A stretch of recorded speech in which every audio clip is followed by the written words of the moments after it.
right, welcome aboard. It's time for week 14 of NFL Pregame Party. I am your host, Joe's Atmosphere, and I'm joined as usual with my regular entourage of John Das Wolfen and the Knockster. What's going on, Hello. guys? How are you? Doing good. Oh, I could have stayed in bed, gentlemen. I'm telling you, I was this close. the injured reserve over here was this close to calling it, but I said, no, I shall overcome because I know Knoxter wants to talk about some championship NCAA football. We will endeavor to persevere. Yeah, endeavor to persevere. No doubt. No doubt. How are you guys doing? Did you have a good day yesterday? Oh, yeah. Cool. Well, I'm glad the games got better because there were a lot of blowouts. All I saw was blowouts from what you were telling me. I didn't watch any of it. The only part I watched was when Rhonda went to bed. I watched the end of the SMU game. But other than that, I didn't watch it. I just had a very strong feeling that Georgia was going to win the SEC championship game. So, I didn't even worry about watching that one. Didn't want to be disappointed. But other than that, I'm sure Knock will fill us in on all of it. Oh, yeah. John, how was your Saturday? That was good. Yeah? I watched Georgia, Texas, and I watched Oregon, Penn State. Yeah. Penn State loses again, huh? Well, yeah. What you gonna do, man? All right, Knoxter. Let us know what happened. Yeah, so we could start with the Friday night. The first game was, they all kind of happened at the same time, but Jacksonville State and Western Kentucky was the first one. Jacksonville State beat up Western Kentucky 52-12. Yeah, and then Army at Tulane versus Tulane in the ACC or AAC Bowl or championship. Army wrecked them. Tulane could not stop Army in that run game. 35-14 was the final score. Wow. And then you got UNLV at Boise State at the blue turf field. Smurf Boise turf. State Yes. went up 21-0, and then didn't really do much in the second half, but they were just holding on pretty much. But Boise, Ashton Genty, another over 200 yards rushing. Yeah. And they've clinched their spot in the CFP. Very cool. Really. Of course, the dog has to start barking right now. Of course he does. And then going into Saturday, just taking a look at no particular order, but you got the Penn State and Oregon in the evening. Just offense, really. I mean, Penn State's defense that is widely discussed was widely not there. So,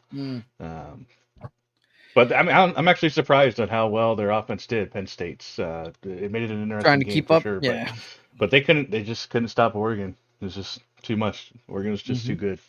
Dylan Gabriel, transfer from Oklahoma, has carried this team to an undefeated regular season and Oregon's first Big Ten championship from the Pac-12. So Pac-12 is representing a little bit here. Yeah, see that. Also, in the Big 12 game, I'm going to just skip down just a little bit here. At the Big 12 game, Iowa State and Arizona State was ranked in the preseason 16 out of 16 in the Big 12. And now they've come back and taken the Big 12. Yeah, I and saw they were also some from of the that Pac-12. one too. Early in the day, I did see some of that one. Yeah. They got a bruiser at Camp Scatabo. My God, I told Rhonda good. he's going to play on Sundays. That guy right there, ooh, he was a handful. They couldn't stop him. Ugh. Yeah, and then of course Ohio over Miami, 38-3. That was a blowout. Marshall over Louisiana, that was a blowout, 31-3. But then we in the evening there was actually some closer games, which was nice. You had Clemson at SMU. Clemson went ahead early. It was they jumped ahead, 14-0 in like the first 5 minutes. It was looking ugly early, and a lot of these teams, except for the group of 5 teams, are they're looking at a playoff spot in seeding, right? Right. So SMU losing is going to be interesting. We're going to find out in less than an hour if SMU did enough to get in over Alabama. And then, of course, you have the Georgia. Our good friend Keely Chow is here, and we know who he's pulling for. Yeah. He's here. He says good morning. He said SEC graded Big Ten and Pac-10. No doubt. No doubt.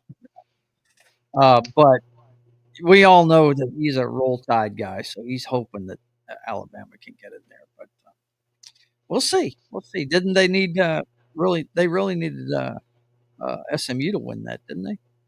It was definitely their best chance because now Clemson gets the auto bid for the eight. Well, it's auto bid because there's no Group of 5 team that's high enough to take away that spot from the ACC. Right.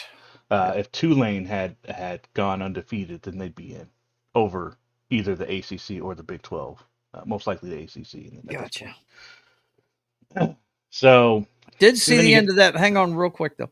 Did see the end of that, and SMU really had a really good chance scoring as late as they did, but they gave up a really way too big kick return on the return, and all it took was one pass to put them in field goal range for this very talented kicker that Clemson. It was a 56-yarder, I believe. Yeah. So it was they got the ball with 13 seconds left.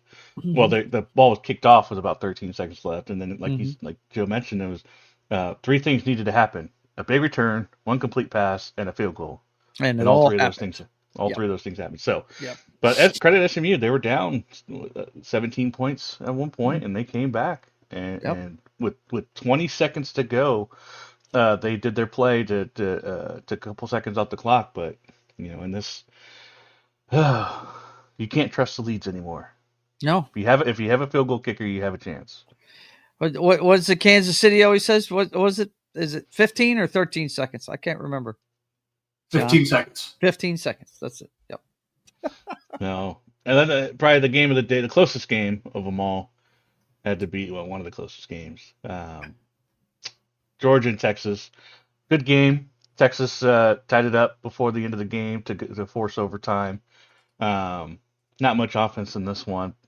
Defense was oof. That's the deep end of the pool for you, man. Yeah. What do you mean by how long before SMU is poached?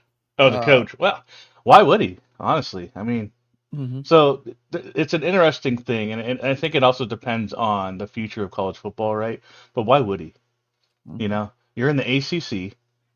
You're already at the top of it.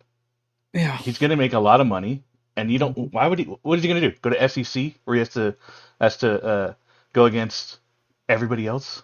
Yeah. Was he going to go to Mississippi State? SEC? Like, I don't know why you would want to leave that spot. It's kind of like Deion Sanders in Colorado, right? Yeah. Like, why would he leave that for another place when Big 12 gets an automatic bid? If they rank high enough. So it's one of those things, and they're making a lot of money. So yeah, with the portal and everything, why wouldn't you stay out of the deep end of the pool, as I like to call it, right? And even then, and build something huge, and then all you got to do is win a couple of games in the playoff, right? Well, and the interesting thing is because of NIL, and obviously the bigger schools are going to get the most talent, but they're not going to be able to hide as many players anymore. No. So their backups, the ones that SMU is going to get those guys because they're going to get to play, and they're still going to make some money. And, so there's not as much depth that we're used to on these teams, right? Alabama, Georgia, because all their depth guys are going to different schools and actually getting a chance to play. So the NIL has kind of made parity a lot more this season. We've had more parity this year than I think ever before. Yeah. So, but Georgia pulls it out. Texas had to settle for a field goal on their first drive in overtime, and Georgia scored a touchdown. So that was the difference in that one. So, yeah, those were the games. Most of the games were blowout, which is unfortunate. So, like I said, in about the less than an hour, the rankings will pop off, and I don't know how much Joe's going to let me interrupt when that happens. Whenever you get the info, let us know, man. Because you just let me know. Yeah. But this was the rankings as the last Tuesday night. Now this is obviously going to change. I think Boise is actually going to go to 3. With SMU losing, I think Arizona State, because they won, which they're at 12, but I think they're going to move up at least to, I'd say, probably number 10 or 9 or 10 on the They showed up rankings. But well then yesterday. Yeah, no doubt. they did really well, yeah. And so I think they're going to get the number 4, and then Clemson's going to get that 12 seed just because they won the conference. They're going to get that last spot.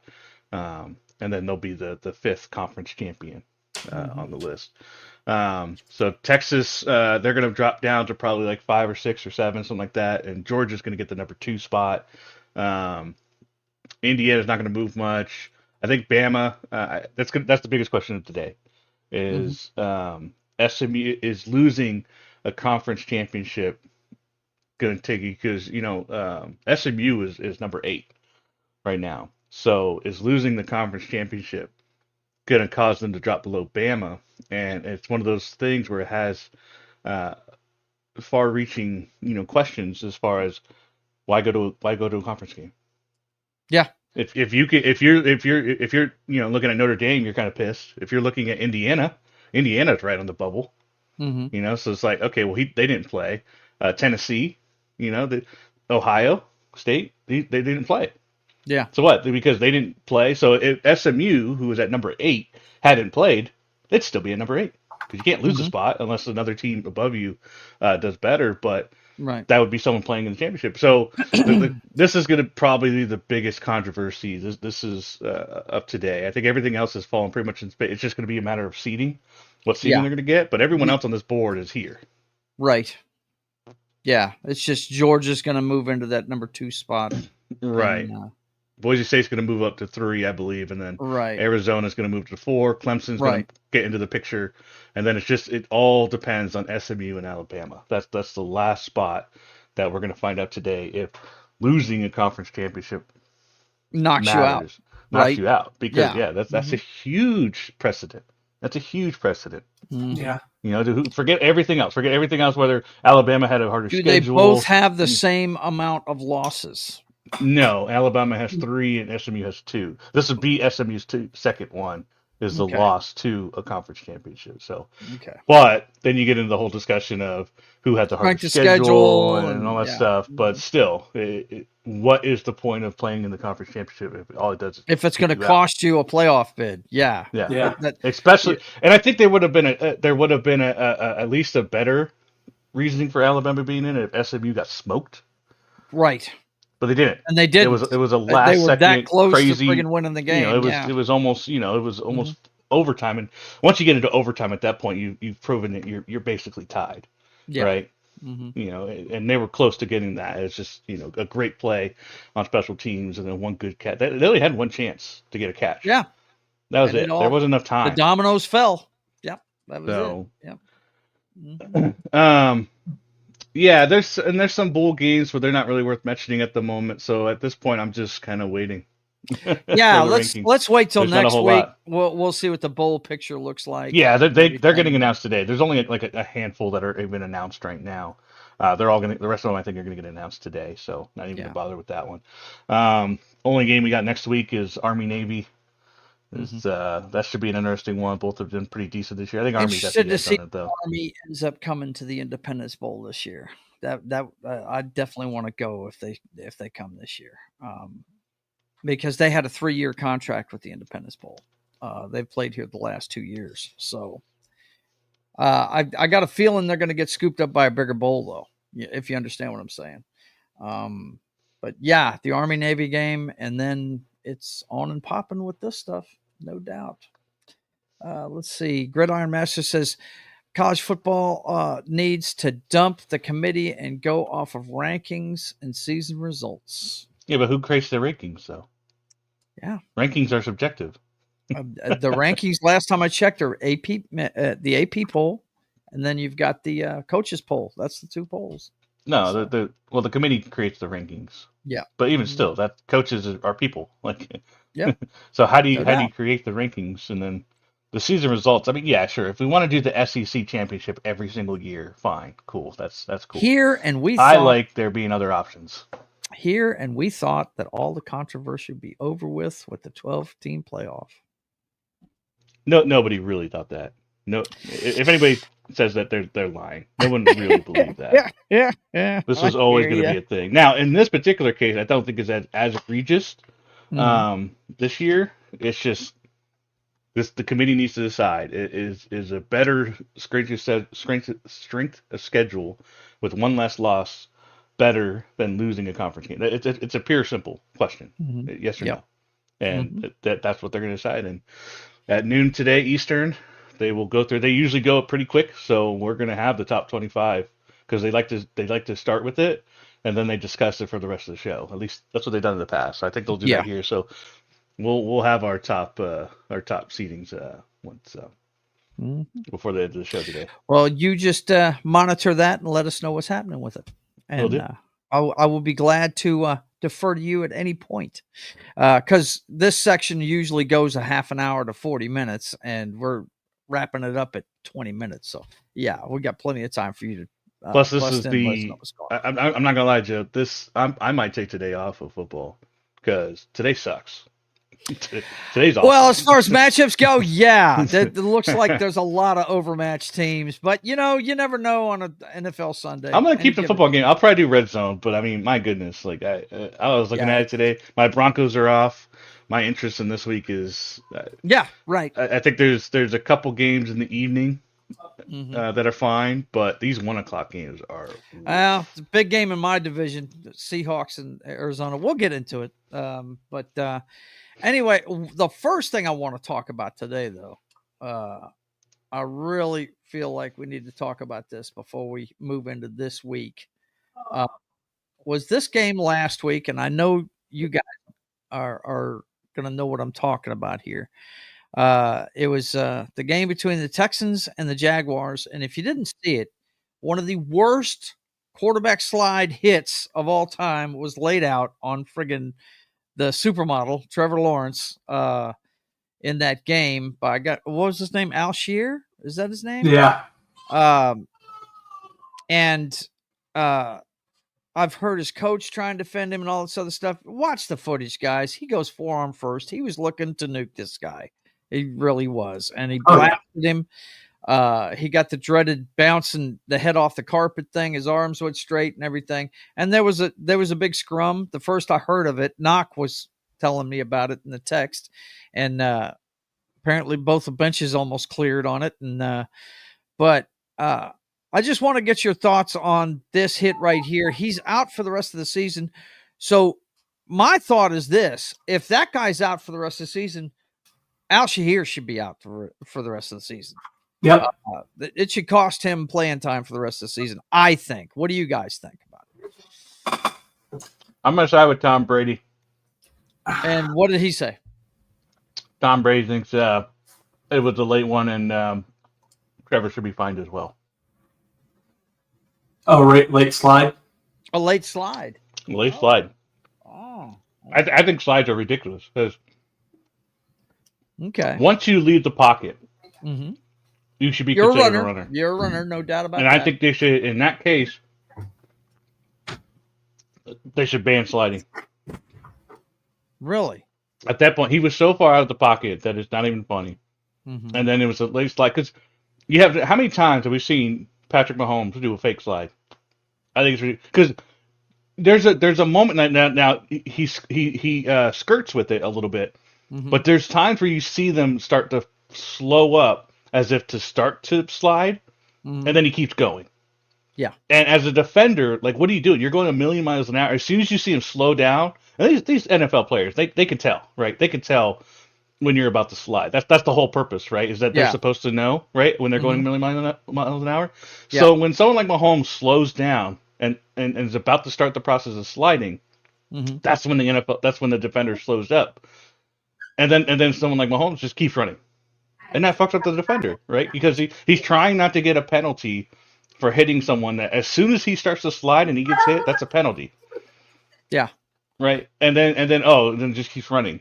But once you commit to a tackle, like come on, man. You're supposed to just ignore the laws of gravity. Well, okay. No. Committing to a tackle is one thing. Leading with your forearm That Yeah. that means intent to hurt somebody, man. I'm sorry, it just does. Every hit I've ever seen where somebody leaves with their forearm, somebody gets a tooth dislodged or their head decapitated, damn near. I mean, that I guess it's not. I hear your argument, no doubt. That's something. If he was coming in with his shoulder and looking to wrap, that would be one thing. I wouldn't be as pissed at the guy. But I'm not. Just so you guys know, I'm not a big Trevor Lawrence fan at all. I don't think the guy's any good. But when you're coming in with that, dude, my favorite player in NFL history got his head damn near taken off by a Denver Broncos safety leading with his forearm. He knocked 2 of his teeth out. I mean, it was one of the most vicious hits I've ever seen. No, it wasn't Atwater. As a matter of fact, I'd have to look it up. I can't remember the guy's name, but you guys see it at the beginning of the show all the damn time. I show it all the time. Whenever Largent got his revenge on him, he got a pick and Largent took him out. But anyway, it's the fact that he led with his forearm, but definitely he was looking to hit him with malice, no doubt. On that play, that's my problem with it, Knock. I hear what you're saying about the fake slides and all that good stuff. If I was a coach and the guy is looking to just tackle the guy, I would just tell him, look, we'll take the penalty. Just get the guy on the ground, right? But leading with your forearm's a different thing, man. I can understand that, but me personally, I think in order to eliminate the slide. Yeah, there you go. I mean, that's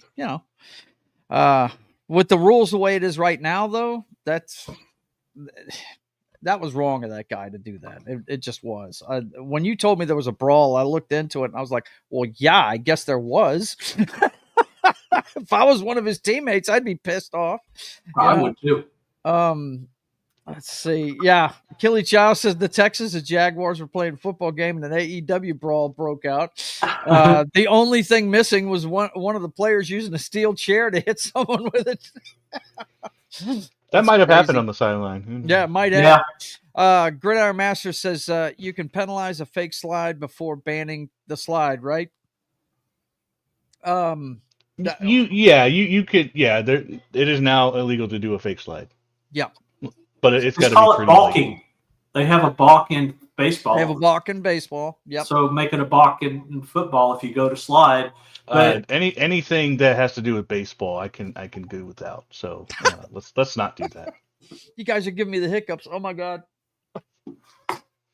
Good Lord. Okay. Well, I mean, you can call it whatever you want, but it's the same concept. Just take out sliding.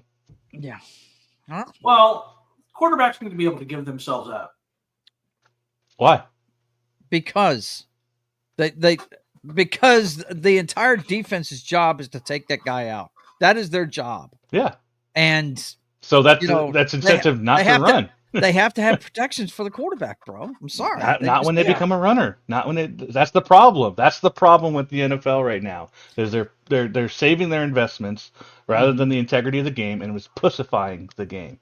Yeah, well, you're right. You're absolutely right. So take away the slide. If you're going to run, you need to accept the consequences of your actions instead of relying on the refs to protect you. Okay, which has become an issue. As long as it's league wide, I'm down with it. But shit. Yeah, that would cut. You know what? I hate running quarterbacks. So yeah, I'm down with that. Because those running quarterbacks would be on the bench. They took that away, no doubt. No, I mean, you have some like Lamar Jackson that'll still do. You got the bigger ones that'll still do it. Josh Allen. Oh yeah, Josh Allen. I'm just saying, but Kyle Murray. Might not do he that ain't gonna much. be doing it that much. Yep, no doubt. Can't you give up yourself as any player? Yeah, you can. Yep. Matter of fact. So. Well, how about this? How about ban the slide after you're past the line of scrimmage, because then you've become a runner. That'll work too. Yeah. That could be a thing, because he was way downfield when that happened. Yeah.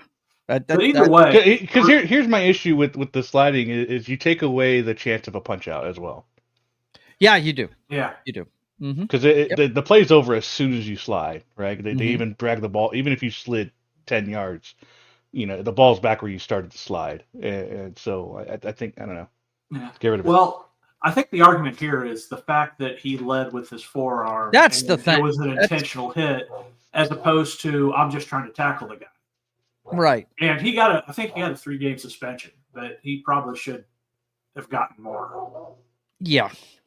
I mean, if Trevor Lawrence's season is over, that guy's season should be over. I think it should be equal either way. That's simply like John was saying, because of the malice of forethought in the play. He definitely was looking to hurt the guy. That's all there is to it. So, okay. I just wanted to touch base with you guys on that and get your feelings on it. I like that knock. Getting rid of the slide past the line of scrimmage. I mean, quarterbacks need to be able to give themselves up, if they're behind the line of scrimmage. They should be able to do that. But, man, yeah. that was just vicious. And like I said, I'm no big Trevor Lawrence fan, but I wouldn't wish that kind of hit on anybody. Let's see. Gridiron Master says, wasn't there a wide receiver who gave himself up a lot because he had a lot of concussion problems? Yeah, I believe that was Danny Amendola, wasn't it? Yeah. Tyler Lockett does it too. Yeah, Tyler Lockett does it too. Yeah, he does. Okay, so these are the smaller guys, right? Yeah, yeah, the guys that are prone to getting sent to the hospital. The ones that run up to the middle. Right. Then you got people that should, like Tua, but right, that sit there and launch themselves into somebody's chest. Robert Griffin III, and just silly. Okay, so let's get to Thursday's big game. This is one of the better Thursday games we've had. I watched this one from beginning to end. I was off on a Thursday finally. Due to injury here, separated, dislocated shoulder and everything. So a blessing in disguise. All right, yes, it was a blessing in disguise. I got to see one of the better Thursday night games we've had. Packers almost pulled it off. They almost did, but almost only counts in horseshoes and hand grenades, my friend. Yeah, I know. Guess what? What sucks about watching Dan Campbell's Lions is, you guys know this about me. I hate guys that go for it in their own territory and everything. I hate that, and that's what this guy's all about. He went for it on 4th down 5 times in the game, and one of them was on his own 30, and I was like, dude, why? You've got a touchdown lead. Why would you hand them a touchdown? And that's exactly what he did. I was just like, what? Why are you doing this? But he also did it to close out the game. He basically said, you know what, we're not going to let the Packers touch this ball again. They went forward on 4th. I think it was either 4th and 1 or 4th and inches, already in field goal range. They could have gone ahead and kicked the field goal, but they would have had how much time left? I think it was like 30 plus, maybe 40 seconds almost. Yeah, they could have gone down and gotten a field goal. Right, and they went ahead and got the first down because they had already used their timeouts trying to stop them. And, I think they had one timeout left. And as soon as they got that first down after converting the 4th down, the next play, after they were done using their timeouts, all they did was put it on the correct hash mark for the kicker. Goff took it and went straight left and got it on the left hash mark, and kicker came in, won the game for him with no time left. So, it was a great game. It really was. I enjoyed the heck out of it. Goff threw a pick in the game. I don't know where he was throwing that ball when he threw that. I don't know if somebody... He was throwing it to the Packers. That's who he was throwing it to. He threw it straight to the Packers guy, no doubt. But once again, this team shows that they're resilient and they'll bounce back from it. I don't know. I get the sense that this going forward on 4th down all the time really gives them a lot of confidence that the coach believes in what they're doing, and they makes them play with a lot of confidence. You know what I'm saying? So, yeah. John, what did you think of this one? I thought it was close. There were some. I know afterwards there was some controversy. They were actually talking like that the Lions are the beneficiary of referee interference. Really? And there was a couple of calls that got missed, but I mean, there's calls you can do that with any game. I mean, yeah. Are you talking about the offensive pass interference penalties they got on the pick plays? Yeah. You throw a shoulder in somebody, that's a pick. You know, that's offensive pass interference. Of course, our good friend that likes to show up on every show has arrived, and he's talking about me breaking a leg for some reason.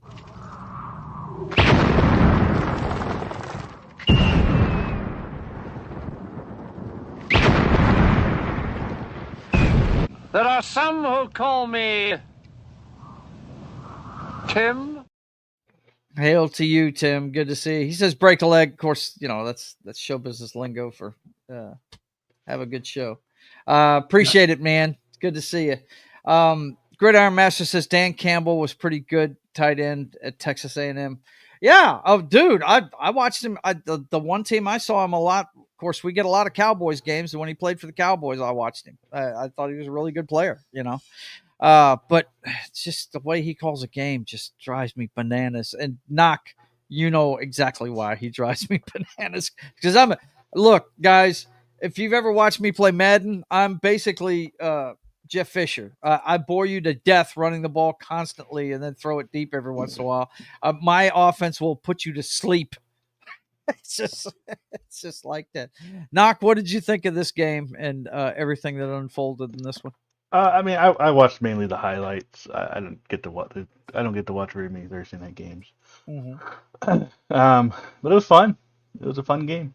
Mm-hmm. And the Lions are trying to stay ahead of the Eagles to get that number and one they seed. continue to do it, man. They continue to do it. They're getting everybody's best shot, and the Packers, like John said, almost pulled this off, but man, they just, you know, the ride continues for this team, man. It just they seem like it's almost, you know, there's certain teams almost every year that look like the team of destiny, and it looks like these guys are it. And they clinched a spot with this one too. Yeah, they did. They were the first to clinch a spot in the NFC, no doubt. Okay, now let's look at today's games. First one is in the AFC East. We've got the Miami Dolphins hosting the New York Jets. I guess somebody has to win this game. Knock, who do you think and why? I picked the Dolphins because I don't trust the Jets offense, so that's pretty much it. Yeah. Mm-hmm. Yeah, I'm with you on that. Their offense is it clicks at home. They tend to roll up the points on people when they're playing in Miami. So, yeah, I'm with you on that. The Jets defense is ranked number 3. I find that hard to believe. I really do. But I guess that's yardage wise or something. I don't know. But the Dolphins defense is not that bad either. And we've seen that Mr. Rogers' neighborhood isn't very mobile these days. So he will be easy to get to. What say you, John? What do you think of this one? Nah, it's going to be the Dolphins. Yeah. Grandpa Rogers needs a walker at this point, so he should just retire. Yeah, he should. I don't think we're going to see him play past this year. And you know what? Usually when when this happens to somebody, we don't see the fall off so quickly, you know. But it's happened overnight with this guy. The Achilles tendon, 2 guys it's really affected this year. It's him and Kirk Cousins. Both of them do not look the same anymore. They can't do what they want. We know what it is with Rodgers. A lot of his career, he was able to get out of a pocket and make a throw downfield, and he can't do it anymore. He can't outrun people anymore. So Kirk Cousins, you know, I think a lot of that, I was watching some stuff earlier, and I really believe what Kurt Warner's saying about him. I think the chemistry's not there yet with those wide receivers, because we know he doesn't have a huge arm or anything like that. It's just he anticipates. He's really good at diagnosing a defense and anticipating who's going to be where, and this is just what Kurt Warner was saying. He said, "I'm seeing a lot of stuttering with the routes. You know, they're not running clean routes in Atlanta, so he's a little bit off on it." He said he's seeing him double pump a lot this year for some reason, and he hasn't done that in the past. Let's see. Gridiron Master says, I like Jim Mora offense, win 12 games in the regular season and take the day off for the postseason games. No doubt, right? But yeah, I'm with you guys. Miami should win this one in a walk. Let's see. The next game we've got here is it that very same guy I was just talking about going back to Minnesota. Of course, he's going to be wanting to win this one pretty bad. I'm sure he's going to be firing away. But man, once again, he's got that Achilles injury. He's not as mobile as he once was. And we know that Mr. Flores is going to be sending the heat. This guy, I think, pretty sure Minnesota blitzes more than any other team in the NFL at this point. And they're trying to keep pace with the Lions. The Lions have so many people nipping at their heels, man. They've got the Philadelphia Eagles nip at their heels for the 1 seed, and they've got the Vikings nip at their heels for the division. So pretty interesting what's going on in the NFC right now. And they had the Packers, but they took care of them. Yeah, they took care of their business with the Packers, right? Packers, it would take a lot for the Packers to end up winning this division. Both them and the Lions would have to collapse down the stretch. Yeah, Packers are still going to get a wild card seed, so they could still make it to the Super Bowl. So I think the North Division is going to send everybody but the Bears to the playoffs. So pretty much. Yeah. But today's game, I have to lean on the Vikings. Knock, your thoughts about this one, man?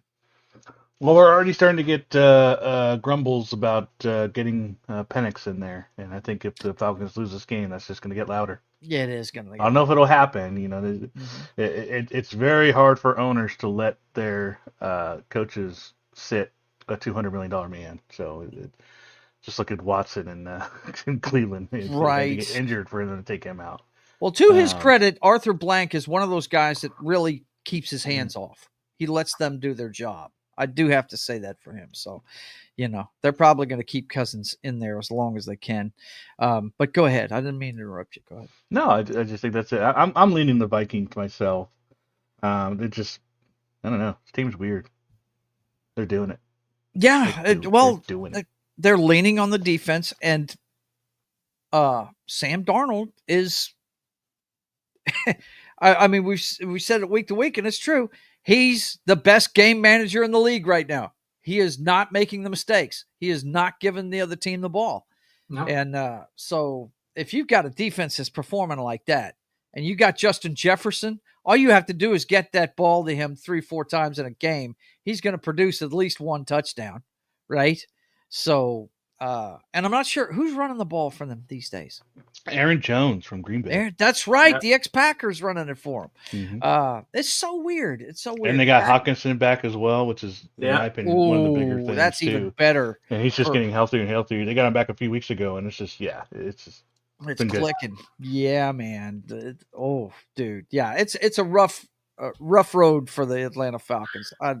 John, do you see any way they can beat them today? What do you think? No, not. I mean, anything can happen any given Sunday. Right. This is Vikings games to lose. That's because I mean, with Justin Jefferson, north, it's not in a dome. Sorry, John. Yeah, but it's nice. It's going to be cold. Be good. I thought the Vikings played it. They do play in a dome. Oh, they do, don't they? I'm sorry. Yeah, they used to. They used to. That's what Joe. I'm sorry. Yeah, that's what Joe. Last week I was talking about that. Yeah. Mm-hmm. My bad.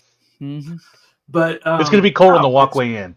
Yes, they're going to be shivering their timbers when they walk in. That's what that reminds me. You remember that video we played last year with I think they were talking to Tampa Bay, and the reporter was asking Todd Bowles, "Hey, right? It's going to be cold up there." He's like, Well, they play in a What am I dome. worried about that for?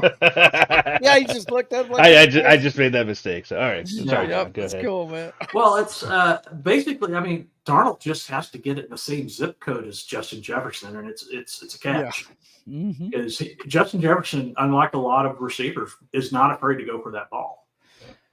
Let me ask you this: had the Vikings played both games against Detroit yet? No, No, just the one. They haven't. They still got another one to play, right?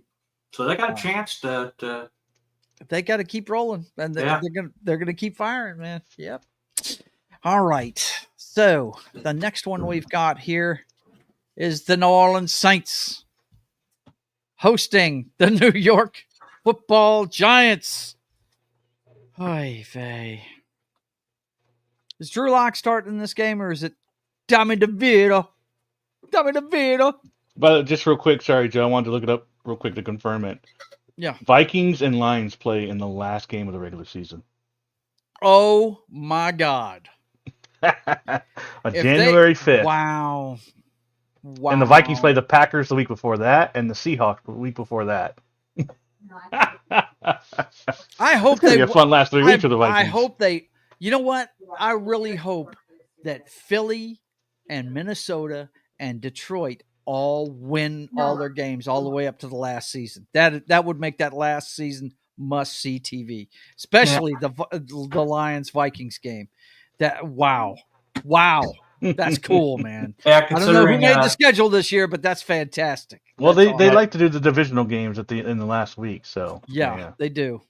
That's why But the I mean, it Chiefs could have have been the Bears and the Lions. Yeah, you know, that's true. could have been the Bears Lions. No, it's well, that's Minnesota. usually Bears and Packers. That's usually the last game of the season Right. for them, Right. which it probably is this year. I didn't look at it, but it probably is. Yeah. But anyway, I hope they all win all their games all the way to the last week of the season, and then Detroit wins and just screws everybody. Yes, that's what I'm talking about. But anyway, I'm going Saints. I got nothing else to say about this one. yeah, there's not much to say about this one. I mean, I think don't the Giants even know defense is not that bad, and if they had a quarterback, they'd probably be a decent team. But other than that, they're not talking about. Yeah. And look, the Giants, we don't even know who's playing quarterback for them. Does it really matter if it's Drew Lock or Tommy DeVito? I mean, until Neighbors matures and they get a running game, it's not going to be worth a damn. They're wasting a really good defense. Their defense is pretty damn decent. It really is. I think the field Saints all the time. Now, here's something for Saints fans to consider, though. Every time Hill isn't playing, they lose. So they've lost Hill for the rest of the season. They've lost Hill for the rest of the season. So they're going to have to come up with something else. That their tight ends are going to have to get involved today to push them over the top. I think they can do it, though. It's on the road. They don't play as well outside the dome, but the Giants are just so downtrodden right now. I don't see them bouncing back. I just hope it doesn't cost the coach his job, because he was saddled with the bullshit he's got. And I hope they give him a chance to go through a draft, get him a quarterback, get him somebody he wants, and that kind of thing. There in New York, and I think it's going to go that way. There's no rumblings of losing the coach there. Yeah, I'm kind of curious. They could do like Dylan Gabriel. You got Milroe out of Alabama. You got. It's nowhere near as deep as it was this year, but there are some decent guys out there that they can. Yeah, they do. The Giants are probably going to have the number one pick. I would imagine. Well, you got the Jags. Yeah, that's true, but they're not going to be looking for a quarterback. They just paid that guy how much money? They're not going to be looking for a quarterback. But it depends if he actually comes back from that, getting his bell rung like that. True, but here's the thing: financially, can they even draft a fucking rookie quarterback? Financially, would they be able to? Because they paid their starters so much damn money. That's what my thinking. It's not like they couldn't. If they get the number one pick, yeah, they could take a quarterback. But they usually allocate for first rounders in general. Yeah. When it comes to the cap. I mean, the Falcons did it. Mm-hmm. Yeah, but is there somebody in this year's college football that you think could step right off of the college football scene and start in the NFL and win games? I don't see that this year. I really don't. I mean, I would say the closest to that would probably either be Dylan Gabriel or Cam Ward from Miami, but that's about it. Yeah, there's not Even many up out there. Brady, it depends on what team, but Brady could if he had the right team. John, give it up. Give it up, John. Mizzou's not that good. I'm sorry, buddy. I'm sorry. I hate to break it to you. He's career backup.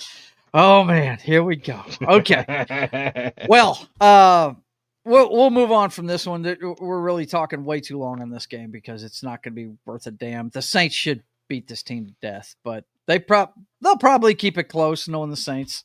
Next up, here's another team. Here's another game that is not going to be worth a damn. Here, I guess the question really is going to be, number one, can Bryce Young score a touchdown? He's since he's been back, he's thrown a touchdown pass in every game since he came back. He's got to admit, guys, he's playing better. I don't think he's going to throw a touchdown against this Eagles defense. That's number one question. Will he continue that? The other question is, will they roll up 50 on this team? Because it's going to be bad. It's going to be really bad. You see the difference in the numbers over here. These lines are a lot longer than those lines over there. But you see that 28 in passing. Yeah, in passing. So he might be able to throw a touchdown pass, but oh my God. I see this being like a 35-17, and that last seven that range, for apparently it was in garbage time. So the game was already well out of hand, kind of thing. So certainly, I think they'll be interesting in the first quarter, and then after that, it'll be it'll be gone. Yeah, what do you think, John? 2 words. Saquon Barkley. Huh? 2 words. Saquon Barkley. Saquon Barkley. Yes, the Saquon. You don't want to dice cam this one? Oh, okay. No, I was going to dice cam the last one, but we moved on. So, hey, if you want to dice cam that one, go for it. No, we've already talked about it enough. Yeah, we've talked about it enough. We don't want to talk about the Saints Giants that long? No, okay. No. All right. Okay. This seems like another mismatch, but you know what? Cleveland beat them a couple weeks ago in the snow game. It was snowing, but yeah.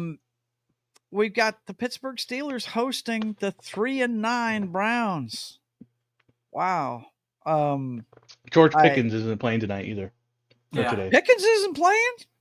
Mm-hmm. Wow. See, he's a double-edged sword, though, man. He's very talented, but my God, he's a mental pygmy. He can't get out of his own way. He's just not smart on the football field. I guess, between the whistles, he's a great player, but after the whistle, he's got to taunt people and act stupid and just, some of the things he does after the whistle is just, come on. He lacks maturity. What are you doing? They really need to rein that in. I hope they can, because he's just going to, we've seen this how many times out of Terrell Owens and AB, Antonio Brown. I mean, just guys that should be first ballot Hall of Famers, just,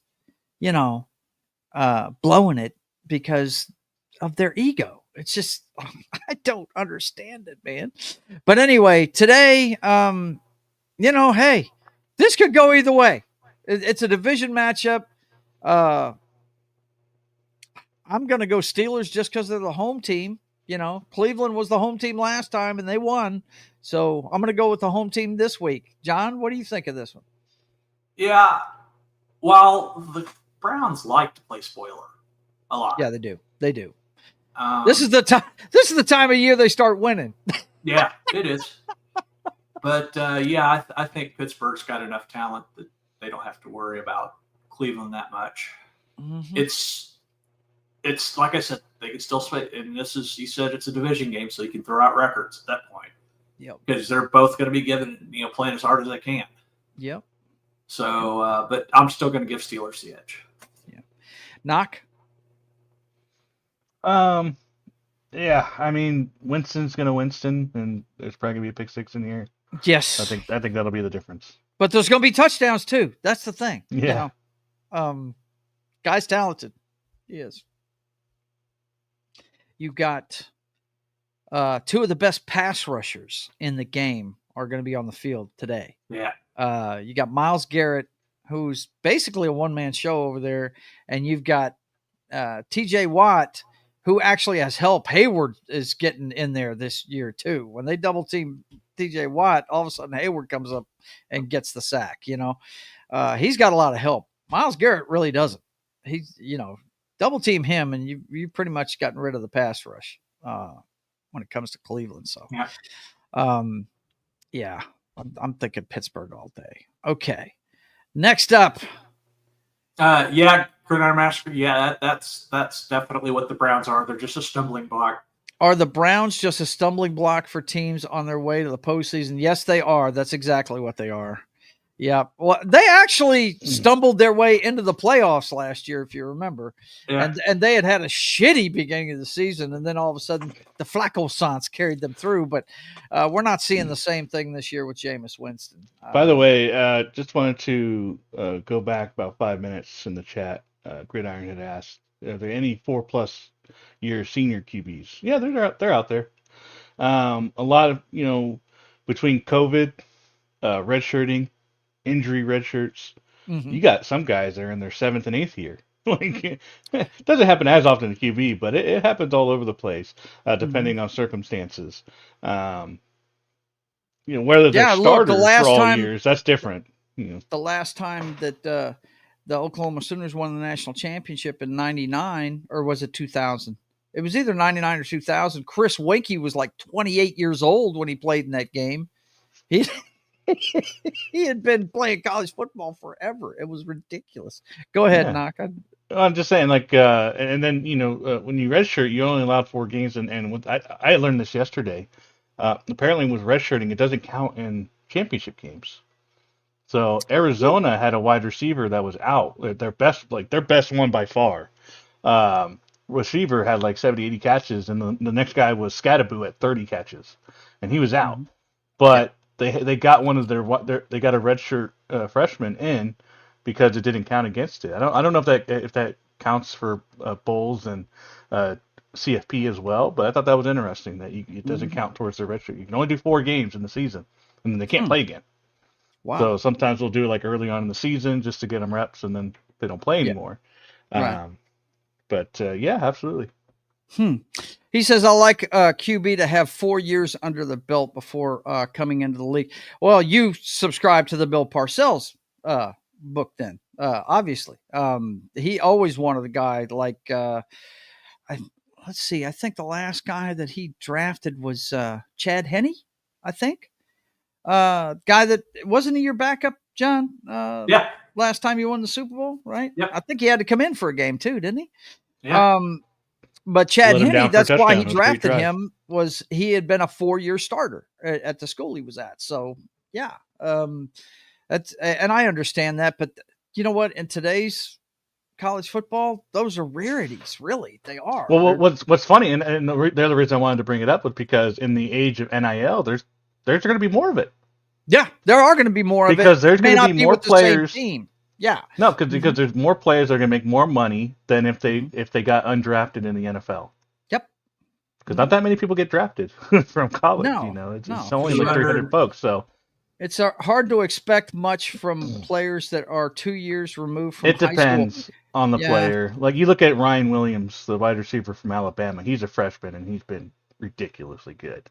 So there's exceptions to the rules. Well, I understand what he's talking about, though. I mean, just look at Ryan Tannehill. He played 1 year of quarterback at A&M, and then, got a huge deal with Miami, and he never took him anywhere. And same with the Titans. I mean, he was talented, but he always threw the pick at the wrong time. I feel like the system matters a lot too, right? Like, that Dolphins team was not good. No, they weren't. You don't get drafted high to a good team unless it's a pick that they traded for. But right? That Titans team was good. They were good. They really were. It still depends on the system.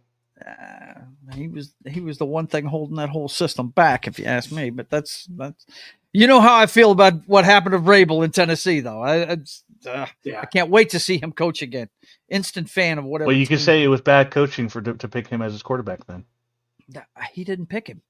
He inherited him. Sir. All right. I guess their owner isn't as hands off as Arthur Smith and the Falcons. That whole thing fell apart when they traded AJ Brown to the Eagles. That's when That's on the GM. Exactly, and that's the head coach was pissed. Vrabel was mad about that and let it be known, and then that was the beginning of his downfall there. That's when they fired him. But anyway, enough about that. Let's get back to this. This is a team in your division visiting the Buccaneers. It's the Pirate Bowl. It's the Pirate Bowl. They're gonna be there's gonna be swords and flintlocks and all kinds of shit going on in this one, man. That's pretty fun. I've never actually thought about that. Yeah, the Pirate Bowl. It's the two pirate teams. I don't know. You don't see them play very often. That's probably why. No, you don't. No, they're that's in pretty different good. conferences, and the Raiders come in here 2-10. Just, I mean, what can you say about this team? Bucs need this game. Just dysfunctional. The Bucs need it badly. They are in a struggle in the South with Atlanta playing Minnesota. If Minnesota handles business and they win, they get a leg up on the Falcons. They need it badly down the stretch here. So yeah, they're good. Baker. I'm a Baker Mayfield fan, and he's playing. He is not the reason why these guys are losing. I'll put it to you that way. But the Raiders. Okay, they've got. What's the guy's name? A quarterback that's starting. It's not Minshew. I don't think it's O'Connell. Yeah. I mean, should they get rid of Antonio Pierce? I thought Minshew was it from now on. I thought O'Connell was out for the season. Is he? Did he get hurt last week? Because he played last week. Yeah. Or is it Minshew that's out for the? It's Minshew that's out for the season. Okay. I believe. Okay, yeah. I got it flipped. Yeah. Do you think Antonio Pierce deserves another shot at this, considering what he was given this year, considering how the Raiders were the team that fucked up in the draft and didn't draft a quarterback? Well, there was no one left. I mean, there was no one left to draft. The next person that got drafted was in the third round. Mm-hmm. Well, what I'm saying is, do you think they fire Antonio Pierce and just blow this whole thing up? Or do you give him another shot? I mean, if you want to piss off the players, sure, you can fire him. Yeah, because they do. They like the guy. They do. So I guess my question is, should they? What's their pass rusher's name? Max Crosby? Is that his name? Maybe they should just let him decide whether the coach stays or not. Because I mean, really, he's going to be the only one that's left standing, right? Out of their entire roster, really. I really wish. They'll trade him next year. I wish they would have traded him this year to the Lions. I was going to say, if they were going to trade him, they should have traded him at the deadline to Detroit. That's what they should have done. They probably could have gotten whatever they wanted from Detroit for him, but they went in another direction. I think Max Crosby's one of those guys that's going to retire a Raider.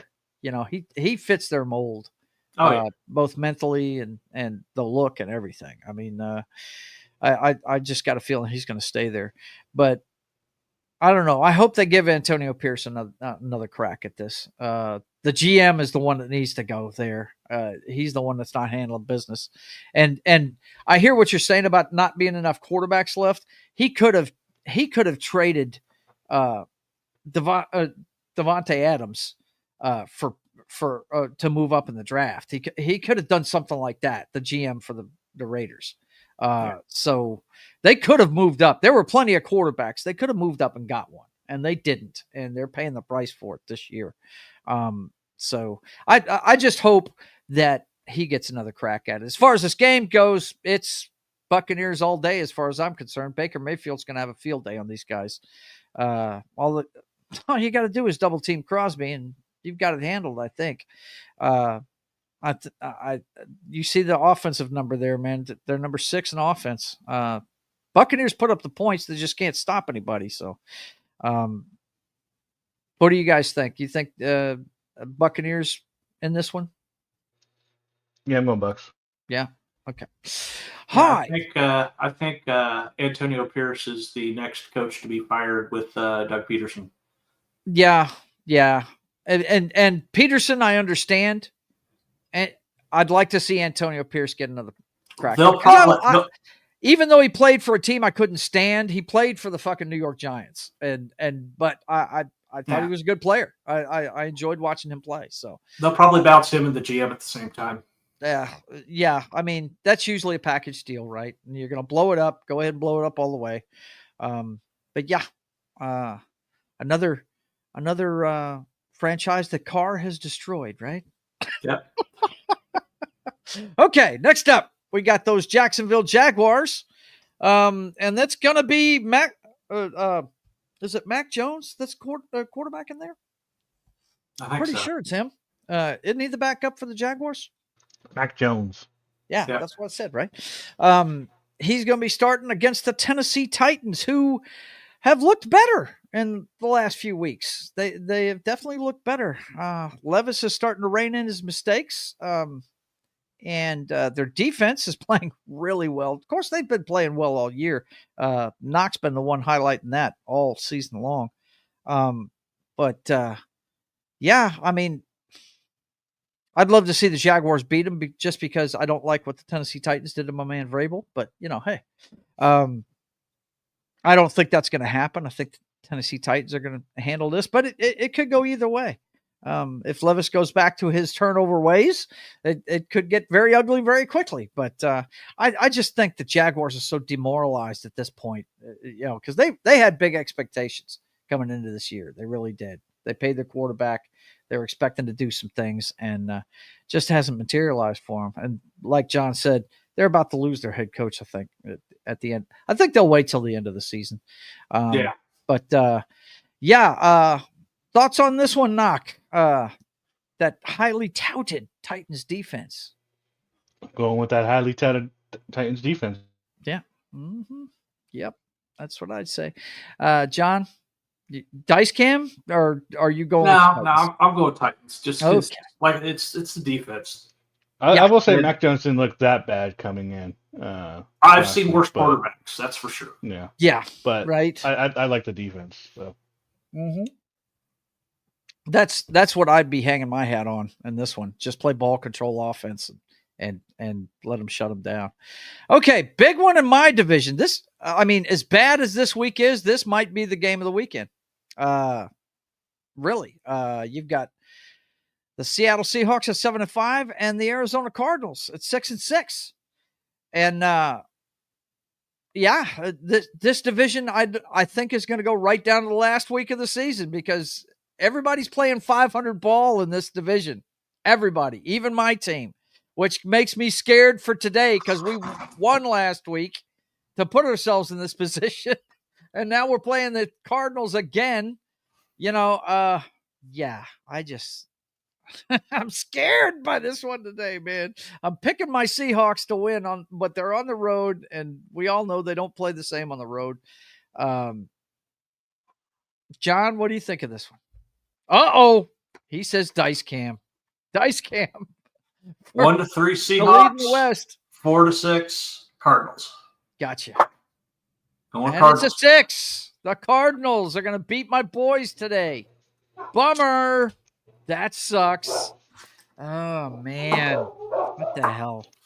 Well, I hope that the dice are wrong. I hope they're wrong. But look, either team can win this game. They're both talented. They're both let's face it, they're both middle of the road teams. The Seahawks have been plagued by injury, and they're starting to get their guys back. That's why we're starting to win. The defense that I wasn't really recognizing at the beginning of the season. Knock kept telling me they were playing better than advertised. They're starting to get healthy again. But I mean, this is just division game. Throw out the records. Yeah, it's these two teams do not like each other. I don't know if you've ever watched the Seahawks Cardinals game, but this is the one kind of like the Saints Falcons game. There's always a fight in it at some point.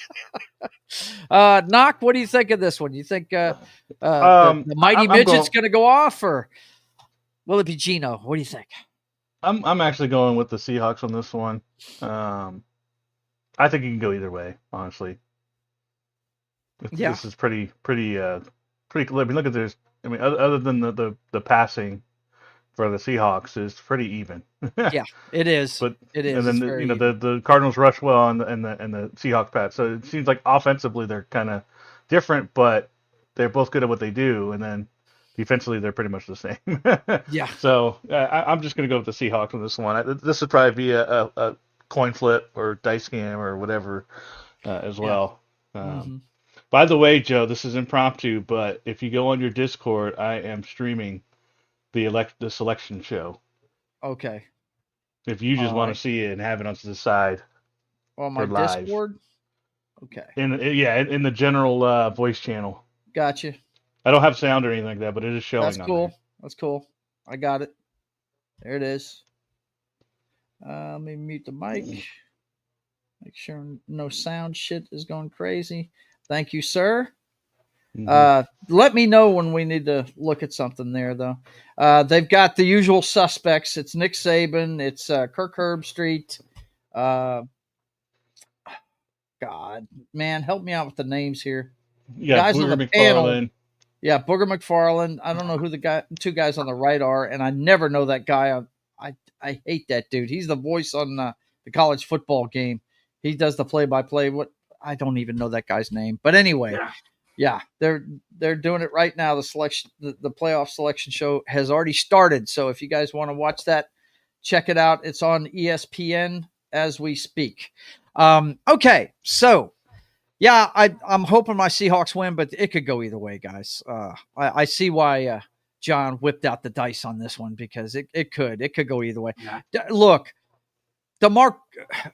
Murray could go off running. He could run for 100 on us and score a couple of touchdowns. I mean, it's just depends on what happens. We'll see what happens. Next up, the Buffalo Bills and the Rams. This could be a good one too. But You're a Bills fan today, there, Joe. I am a Bills fan today. Yes, I am. I need them to lose. And at first glance, this looks like a good game, but I don't think it's going to be. The Bills are on a roll. I hate to say it. They are on a fucking roll. And the Rams, they're too up and down, man. As much as I love Matthew Stafford, I just don't think they're going to get it done today. Everybody says, yeah, the Rams are at home. They'll have an advantage. They're not going to have an advantage. You can't stop that big lummox playing for the friggin' Buffalo Bills, man. He's really coming to his own. And as much as I hate to say it, he's playing really good football. Now, whether he's going to, once again, I'm like Missouri in this. He's got to show it to me in the postseason. I don't know what it is, but whenever the defense's abilities improve, he goes into I got to make idiot plays mode. I don't know what his deal is in the postseason, but this is the regular season, and he should take care of the Rams today. This could be a high-scoring game, but the Rams' defense has improved. They made a really good draft pick in number 8. I can't remember the kid's name, but he's a really good pass rusher, and he has gotten better as the season has gone on. But when you have to try and take down, if they were playing any other quarterback, I'd give that edge to them. But they're playing Josh Allen, and it's impossible to get that big lummox on the damn ground, man. It's ridiculous. Knock, talk about the Buffalo Bills and the Rams. Go. I just think I think if the Lions are one of the hotter teams in NFC, I think Bills are one of the hotter teams in the AFC. So I'm just gonna keep rolling with them. Yeah, for sure. John, what do you think of this one? Well, I'm picking the Bills, but I'm really pulling for the Rams. Sorry. No, it's fine, man. We need to handle business. Don't ever feel bad about rooting who you're rooting for. I know what you're rooting for. You want to keep the Bills off your ass. See, if they lose, then that puts them out of the question. Pretty much. Well, yeah. They if they get the 2 way games the behind Chiefs have been playing, they can easily win 3 games in a row. Yeah. So, yeah, look, Matthew Stafford and the Rams can come out and light up anybody. If they're on, Puka Nacua, it's they are arguably the best threesome. Matthew Stafford, Puka Nacua, and Cooper Kupp can do anything on a football field. They really can. I just think that Williams is going to struggle today because the Bills are pretty good against the run. And so that's going to be tough for them. And you take that part out, it takes a lot of Sean McVay's playbook away because then they just tee off. And, Matthew, yeah, he's a really good quarterback, but he's also getting a little bit older, so he's not getting away from anybody. He's a pocket passer now. He doesn't get away from anybody. So, yeah, if they shut down the run game on the Rams, which I think is going to be their focus, this could turn ugly really fast. So, okay. So everybody's on the Bills, but some of us are pulling for the Rams for obvious reasons. Real quick. Go for it. There's looks like there's a strong possibility of Bill Belichick coaching North Carolina next year. Yeah, he's already visited there. We did hear that news last week. The Tar Heels, a basketball school, as I like to call it. Wow. He's going to make him a football dynasty. Dude, yeah, I mean, hey, let me tell you something. With the okay, we talked about this earlier. Look, man, if you're going to make college football like the pros and look for parity, what better coach would you want than that guy right there that can take a roster and get the most out of them, right? I mean, that guy could make things happen. Huh? Andy Reid. Yeah, well, same kind of thing. Yeah. One of them being a defensive guru, the other one being an offensive guru. Same kind of thing, right? Knows how to get the most out of their players, right? Does he bring Josh McDaniels with him? Yeah, right.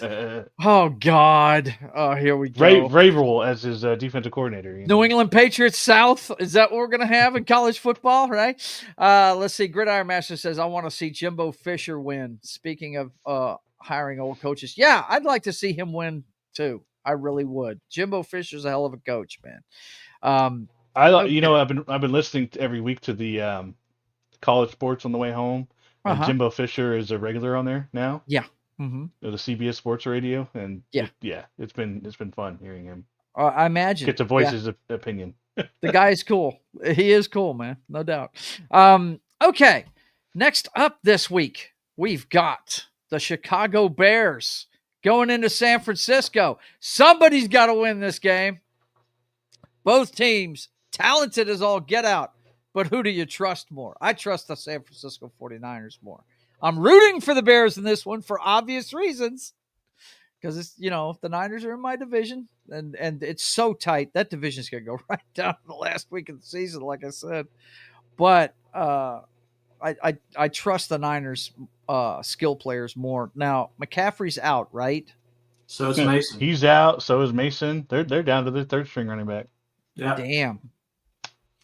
But they've still got the tight end. And Debo. They've got Debo. I was fixing to say, I feel like if losing Christian McCaffrey, the thing you really lose is him in the passing game, really, because I think they're going to get the rushes no matter what from whoever they put in the backfield. I think they're going to get the rushes. But what he can do in space with the football is what they lose, if you ask me. What do you think, Naka? You think I'm wrong about that, or? I don't know. I'm going 49ers on this one. Yeah. Well, I meant as far as what hurts them more, losing him in the running game or losing him in the passing game. I think the loss of him in the passing game. I think both equally is fine.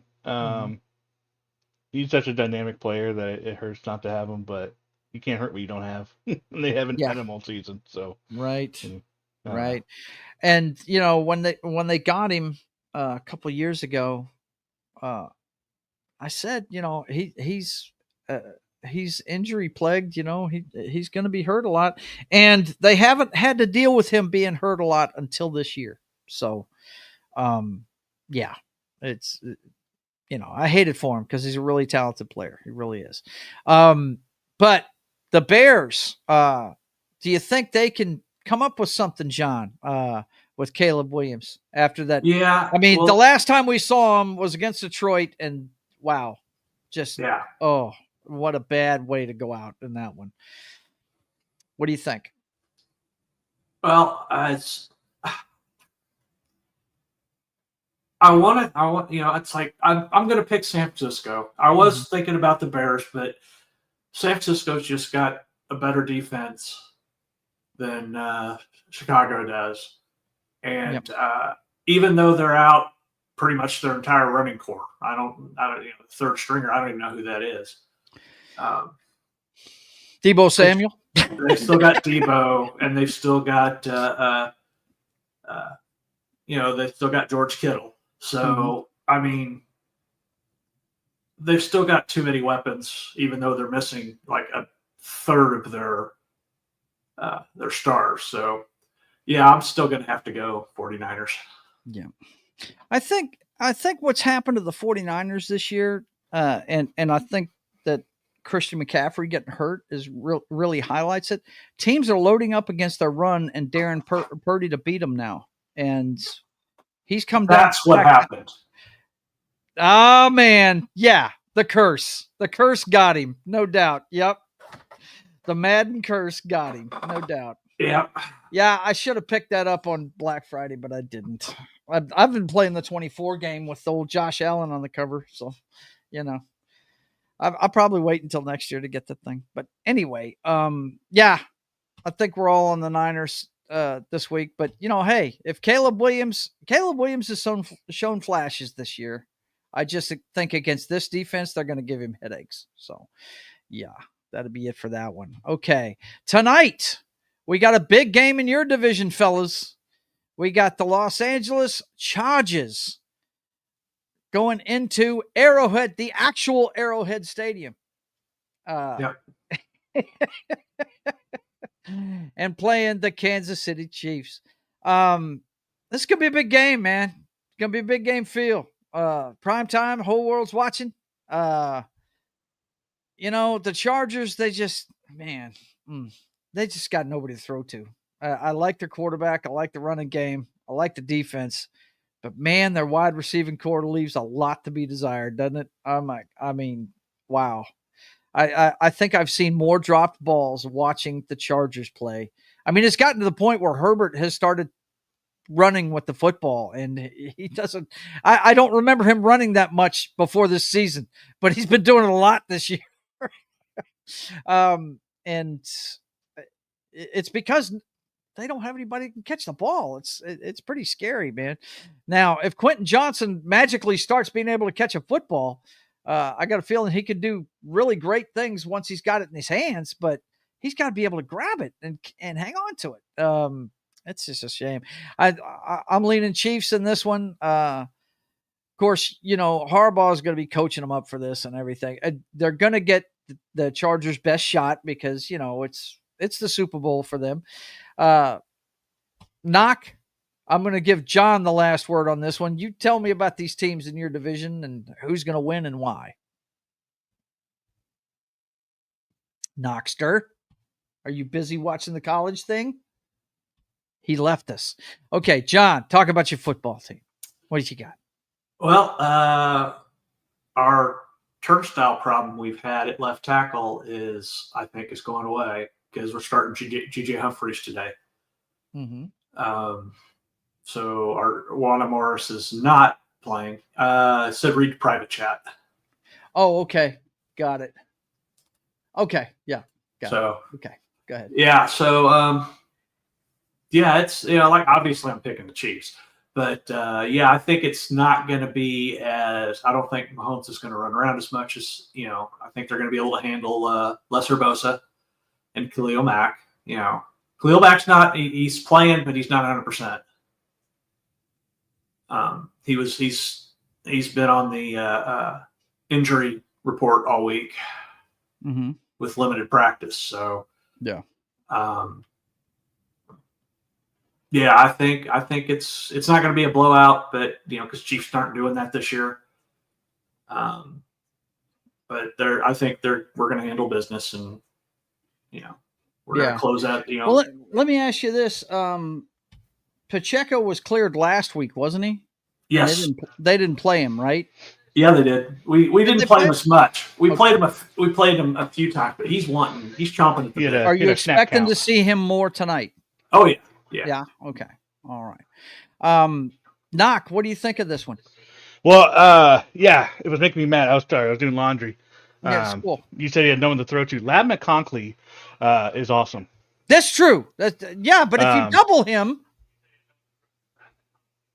I mean, you don't Who's double next? a slot receiver. I hear ya. I feel like doubling up is a simple oversimplification of what you do for a guy. Yeah. It's a simple thing, but it's not as easy as that.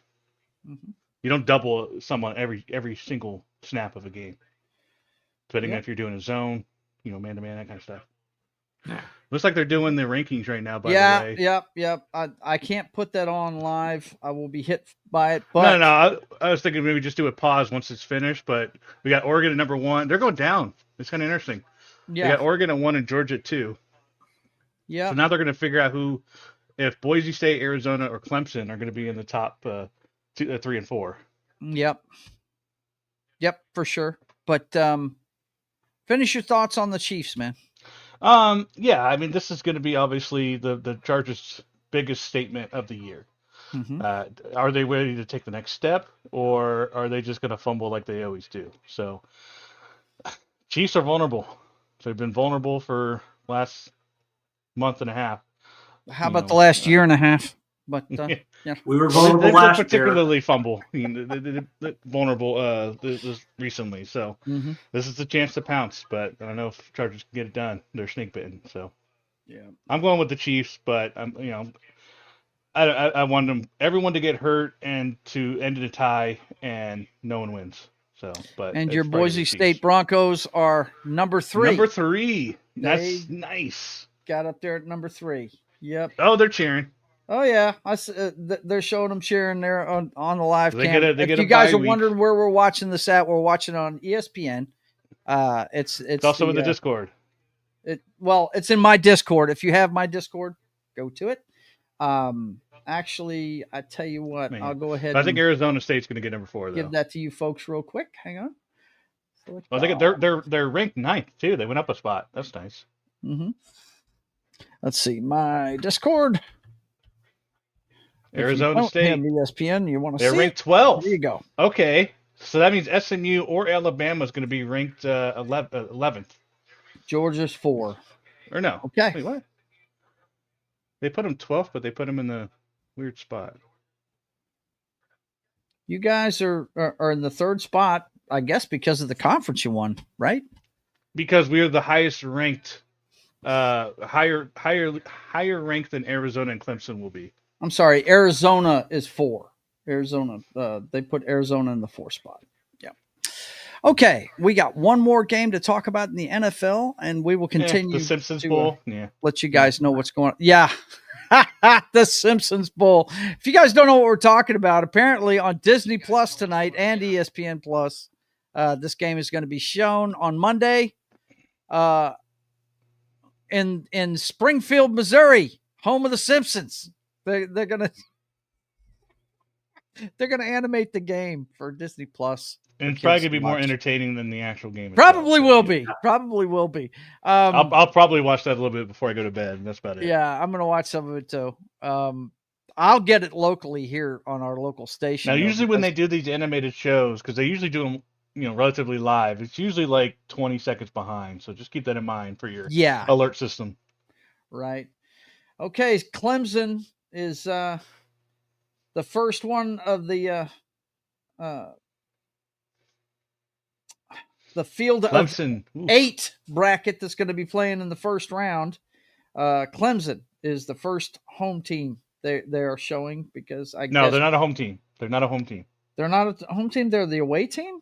Yeah, they made it in, but they ranks 5 through 8. Are the home teams. I got you. They just made it in. They just made it in with their win yesterday against SMU. So does that mean SMU's out or Alabama's out? We don't. That's know the question. Yet. That's going to be the last thing that they discuss, because I think they're going to go to number 5, which is Texas. Okay, is going to play Clemson.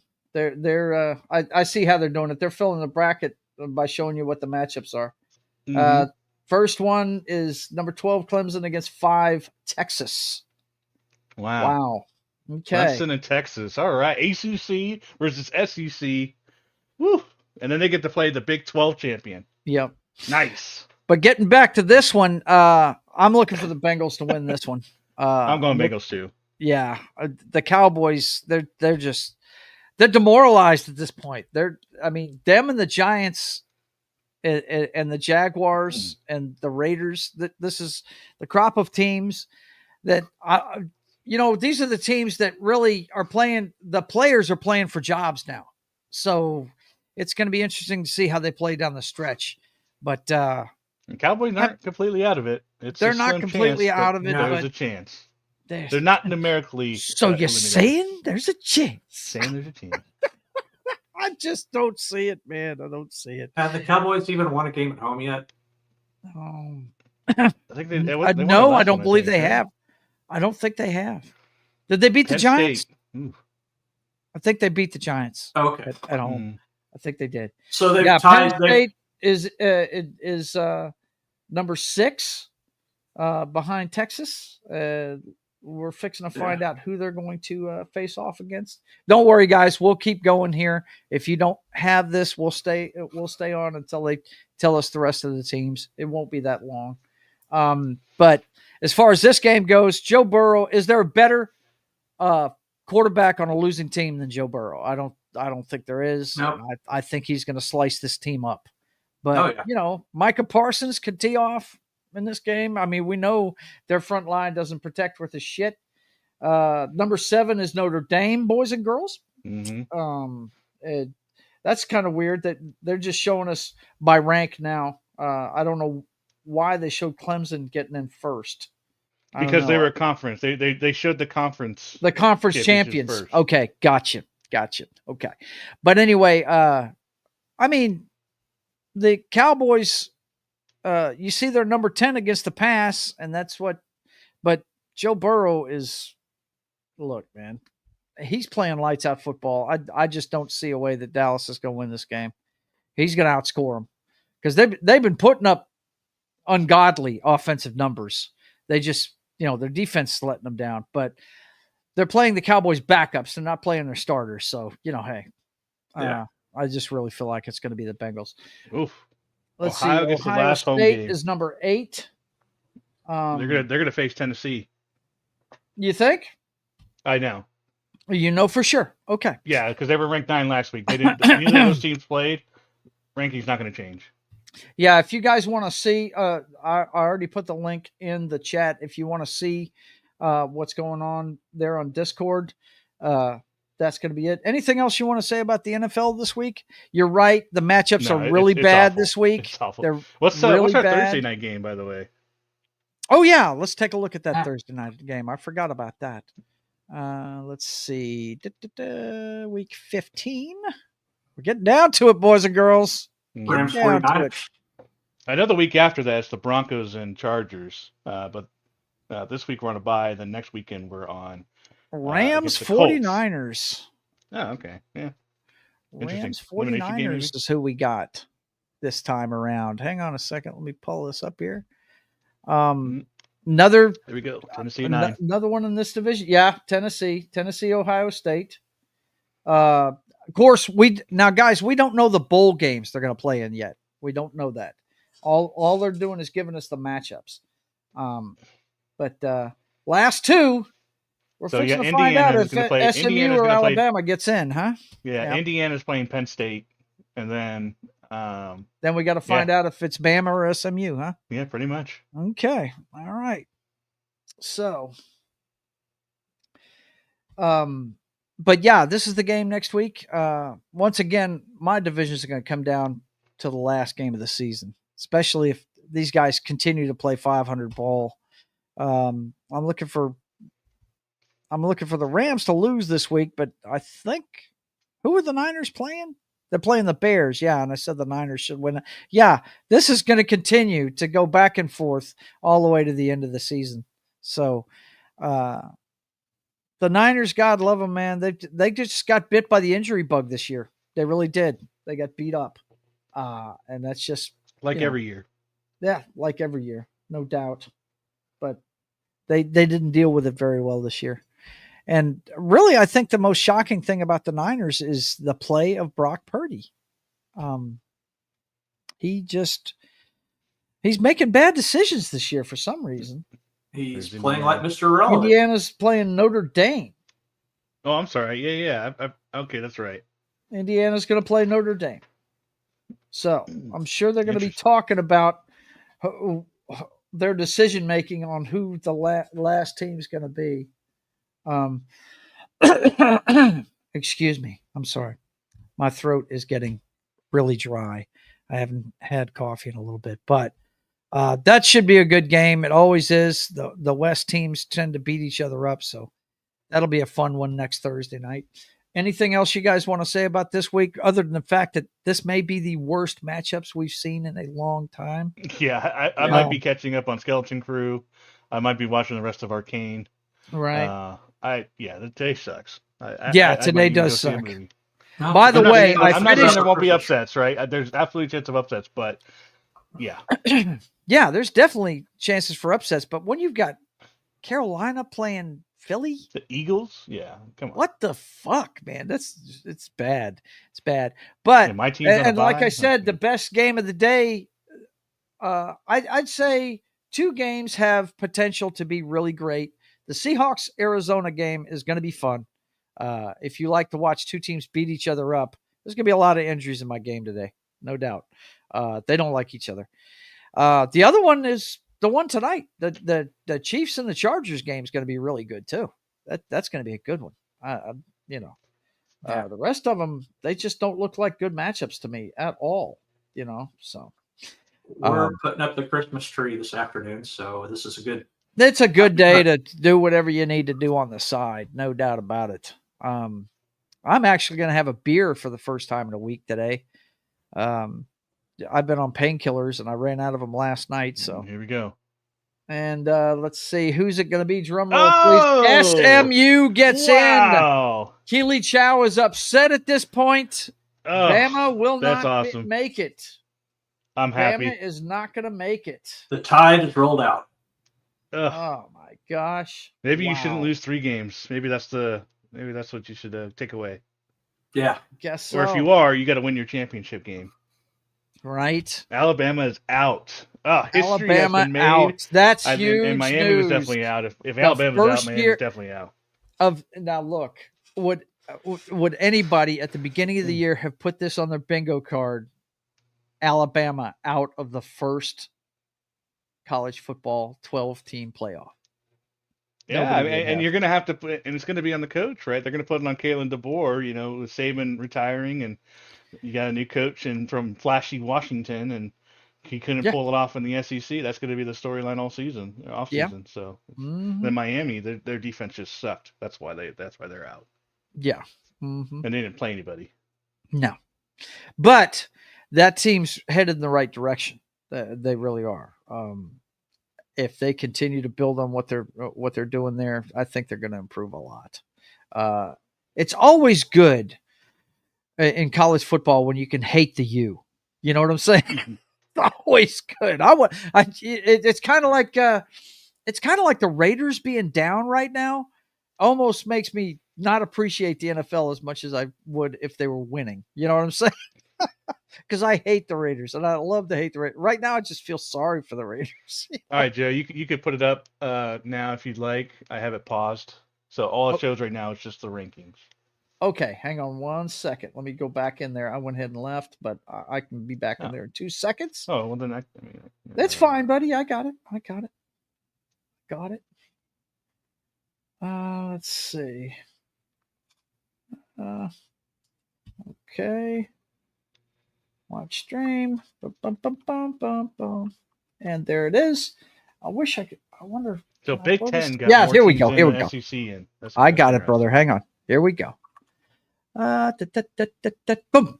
There it is, boys and girls. That's as big as I can make it. Switch. Don't switch. There we go. It's being stupid. Anyway, you see there the first round bracket. Clemson will play Texas. And it doesn't matter who the home team is. These are in bowl games. They'll be played on neutral fields. No. First round is at home. Is it at home? Really? The quarterfinals is Yeah, first. That's why it's so crazy. Like, yeah, these are all home. This is going to be at Texas. This is going to be at Ohio State, at Penn State, at Notre Dame. Yes, They're not using the bowl games for this? that's quarterfinals. Yeah. The New Year, the New Year's Six is See, I the think that quarter and the sucks. semifinals. That sucks. They should be using the smaller bowl games to do this with, to highlight the smaller bowl games. I think. Am I wrong about this? Or Yeah, Right now, the main ones that matter are the 6. That's well, I understand that, but how many bowl games are there? well, 2 billion. Yeah, there's 40. there's a bunch of them, and they could really highlight some of these second tier bowl games. 32, something like that. They could. They could use. They could, but that would also mean less 6 and 6 teams getting a chance at a bowl, because you'd be taking it away from the rest of the pool. This is true. Teams. This is true. So I was in just order thinking about shining a light on some of these bowl games that people may not get to see. You know what I'm saying? Well, I can tell you there's plenty of light being shown on the Pop-Tart Bowl. Which I think is awesome. Did you see that last year? They had the huge size pastry. They had a big old toaster, and then they had the big Pop-Tart that the winning team got to eat. Yep. Gridiron Master says Sabanless Alabama will make a lot of fans taste normalcy again. Losing 3 games is now an outrage. Yes, I did see that, Knock. I thought it was funny as shit. And somebody in the chat mentioned my Seahawks going to the bowl game. Oh, who was it? Let's see. Yeah, I think it's crazy. Here it is. It's Gridiron Masters. He said, "Are the Seahawks going to the Pop-Tart Bowl with a 7-5 record?" But yeah, man, that's all I was thinking. It's going to be interesting to see what they do with this in the future. I don't think this format's going to stick. I think one of the things that was complained about is the idea of the quarterfinals. Like, look, if you look at this right now, Oregon's going to face either Tennessee or Ohio State. Once this first round goes, it does not get reseeded, right? So it's not like the NFL where the number 1 team always plays the worst seeded team. Yeah, why is that? So Oregon. So you look at this and you think, well, Penn State probably has the easiest route, right? They play SMU and then they play Boise State. You know, two SMU is just out of being a group of 5 team, and Boise State, and then they play Georgia in the semifinals. But that looks like the easiest path right there for Penn State.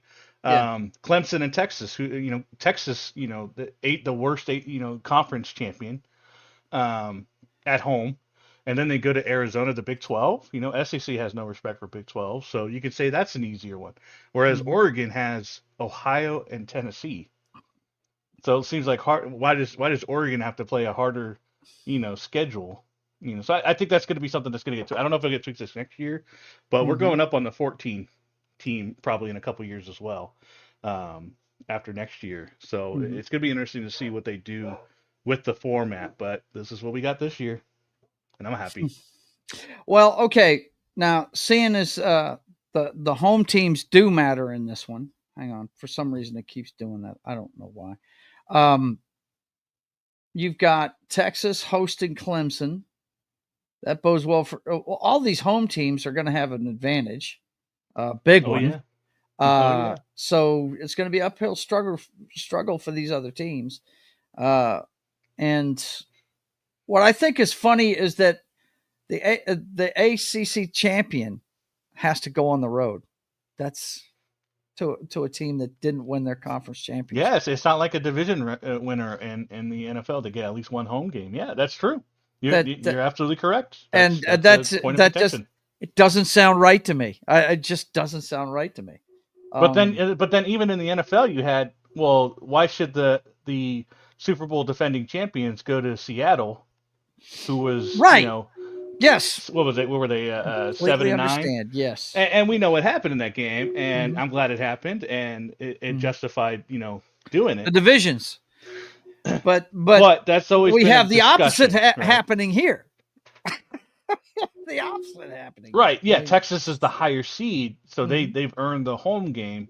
Yeah. But why isn't the conference, the conference winner Yeah. Why who's isn't supposed this to be? game being taking place in the champions' backyard instead of No, that's a valid. yeah. That's the kind of discussion that they're trying to work out in And the I future. think they'll But tweak it as they go. Yeah. absolutely, this is the Yeah. first year of a 12-team playoff. Mhm. It's not going to be perfect. To me, I like this one better than last year where there wasn't a Oh, it's gonna Florida have me State. watching, bro. Yeah, I don't watch these games. You I and think I, all 12 teams Knock and are I have worthy of been being friends there. for a decade, and he will tell you I don't watch bowl games. The only one I'll watch maybe is the national championship just to see the event. That's about it. I'm all about pro football. It's not really, but this piques my interest. This is going to be fun to see Well, because this keeps more how many players in. times have we heard over the years? Yeah, this team's really peaking, but they did so bad at the beginning of the season, they're not going to make it. Well, you've got a chance with a 12-team bracket now to see some of those teams get in there and make some. Well, yeah, noise, look right? at Notre Dame, right? Mhm. Notre Dame is ranked 5th. They would have been out of it last year. Mm-hmm. They would have been out of it because they lost to NIU. Yep. In week 2, and that's the worst loss on this roster right now. That is the worst loss. Yep. And that would have cost them a spot in the 14 playoff last year. Yep. Because of that one, even though there was week now 2. That you mention that, who did Indiana lose to?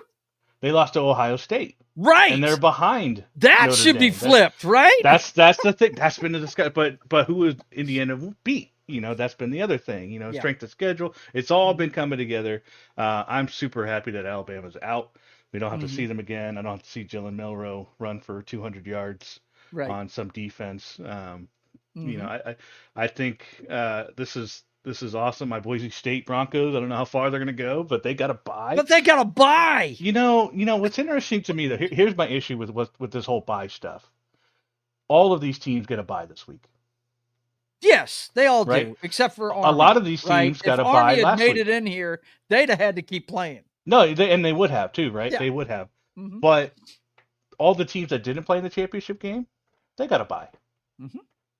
So I'm a little. I think they need to move the Army Navy game to before the championship game. Yeah.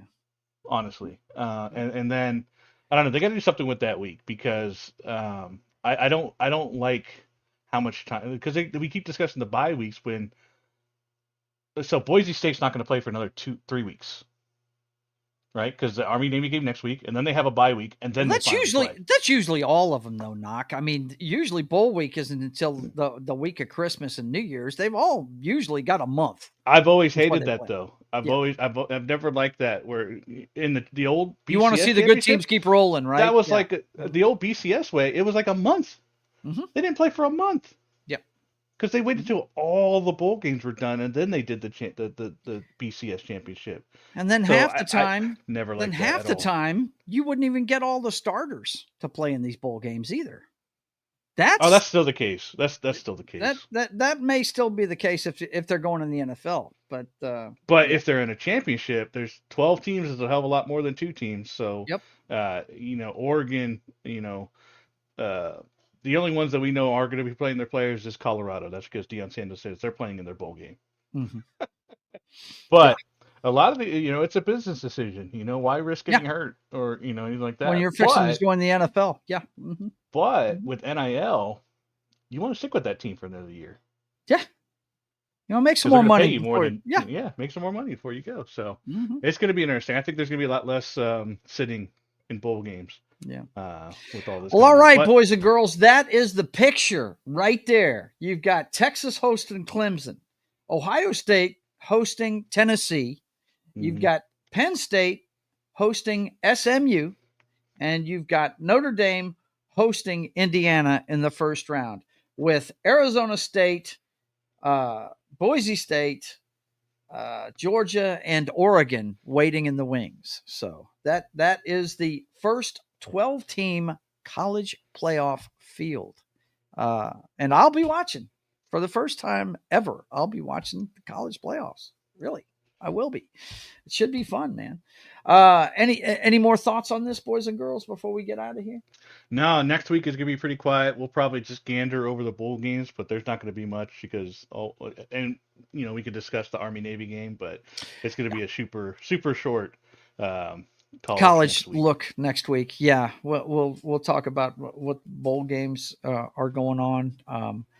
We should have the whole slate of bowl games ready to go. Yeah, I think they're gonna. This show, I think, is gonna play the rest of them, and showcase which ones are being. We had it, like I said before the show. We have a handful that are already just that are out there, but the rest of them, I think, will be panned out today. Yep.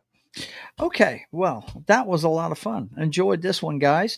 John, I think you have something you want to show to the folks before you want to get out. Yes, I do. Yes. And I do need the link for that so I can share it with the rest of them. So put the link to it in the private chat for me. Yeah, I wrote a book. Yeah, he wrote a book. And Knox already got the book. Yep. He already got it. I got the first edition. That's it. Yes. Yeah, so it's called the Tomb of Thunder, not Tomb of Thunder. And there it's a fantasy book, epic fantasy.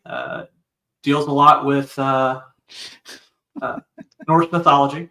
One of the key events is what happened after Ragnarok.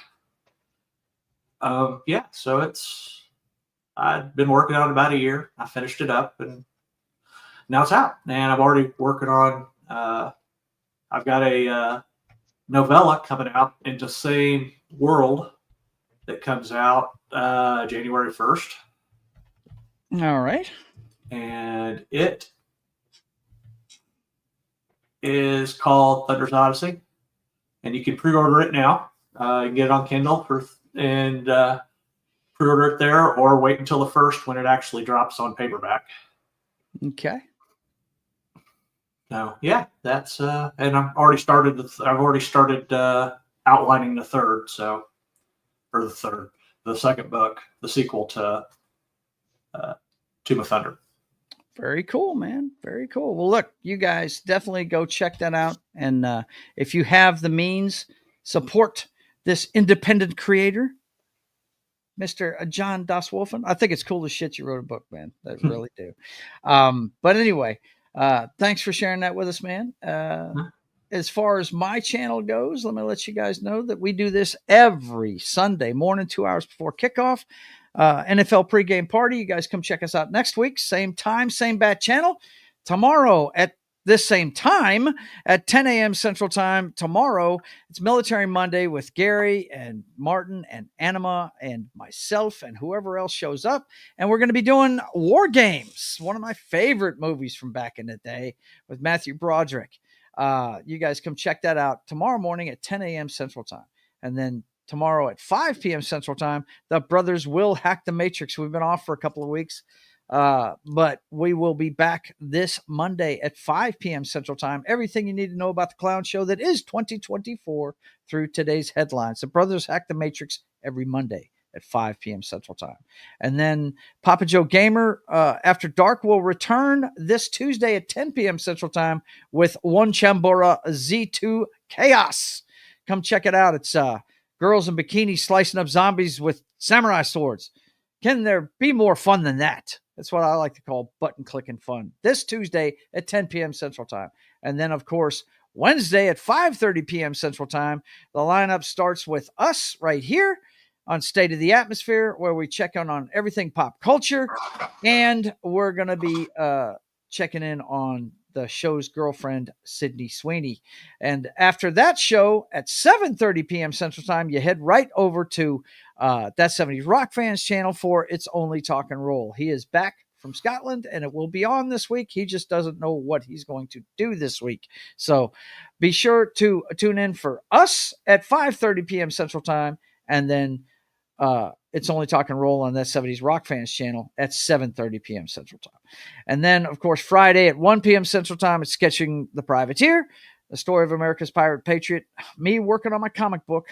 I'll be off injury, and I'll be able to draw next week at 5 p.m. Central Time on Friday. Or excuse me, 1 p.m. Central Time on Friday. And then at 8 p.m. Central Time on Friday, be over at John Das Wolfen's channel or Pop Culture Minefield, either one, for Game Night with John as he continues playing Fallout. I actually got to see him play this weekend, and that was a lot of fun. That was cool to hang out. I'm usually not off on Fridays, but injury made me able to watch, and it is a pretty cool game. Now, it's something I wouldn't play because it's first person perspective, but it's pretty neat stuff. Pretty neat stuff. Thought it was cool. Check that out every Friday at 8 p.m. Central Time on Pop Culture Mindfield's channel and John Das Wolfen's channel. And then it's right back around here for Pregame Party on Sunday. So for myself and the Knoxter and John Das Wolfen, I want to say thank you for being here. Let's hear it for SMU getting into the playoff. And Clemson. The only lost team to make it in. Yeah, well, you know what? All I know is this. Bama is not rolling into the playoffs. Nope. Right. That's all I know. And that makes me smile. That's right. Because we all know my team sucks. Oklahoma's just, wow, they had a bad first season in the SEC. And yet, they cost Alabama a playoff spot. Yes, they did. Because we beat them. Wrecked them. Anyway, all right, boys and girls. I want to thank you guys for being here. And until next time, I want you guys to keep on keeping on.